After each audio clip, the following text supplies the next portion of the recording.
আসসালামু আলাইকুম everyone, welcome to মিলিমাস কিচেনেট। আপনারা সবাই কেমন আছেন? ইনশাআল্লাহ সবাই ভালো আছেন। আজকে আমি চলে এসেছি অ্যানাদার নিউ ভিডিওস নিয়ে। আজকে আমি বানাবো মিনি পিৎজা। তো এর জন্য আমার প্রথমে লাগছে টমেটো, ক্যাপসিকাম, আমি চিকেন বল স্লাইস করে কেটে নিয়েছি, অলিভ ইউজ করছি, ধনেপাতা, মজারেলা চিজ, রসুন কুচি, পেঁয়াজ কুচি। এরপর লাগছে হচ্ছে আমাদের পাউরুটি। আজকে আমি পিৎজার কোনো ডো তৈরি করিনি, আজকে আমি পাউরুটির উপর মিনি পিৎজা ইনস্ট্যান্ট তৈরি করে দেখাবো। প্রথমেই আমি প্যানের মধ্যে বাটার দিয়ে পাউরুটিগুলো ভেজে নিয়েছি। এরপর আমি সব রকম টপিংসগুলো দিয়ে একটি পিৎজা স্লাইস রেডি করে নিলাম। এরপর আমি খানিকটা বাটার দিয়ে প্যানের মধ্যে পাউরুটি বসিয়ে দিয়েছি, আর পাশে আমি একটি ছোট্ট বাটির মধ্যে 4 পিস বরফ দিয়ে দিয়েছি।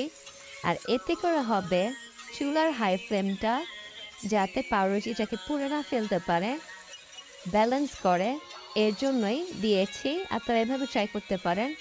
এভাবে কিন্তু ওভেনের তাপমাত্রাটাও এরকমই থাকে যাতে পুড়ে না যায় কিন্তু খাবারটা কুক হয়।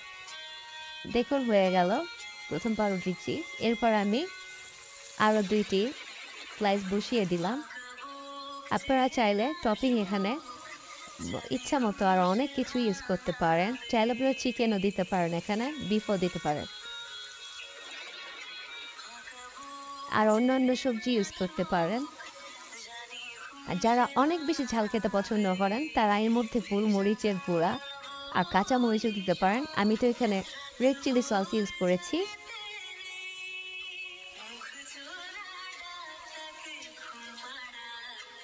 আপনারা এইভাবে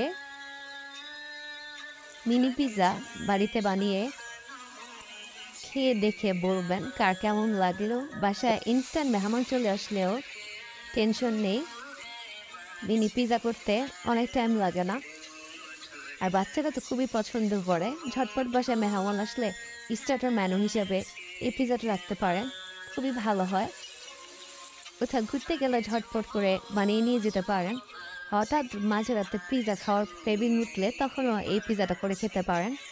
তো কার কেমন লাগলো সবাই জানাবেন। আর ভিডিওটি ভালো লাগলে লাইক, কমেন্ট, শেয়ার দিয়ে পাশে থাকবেন।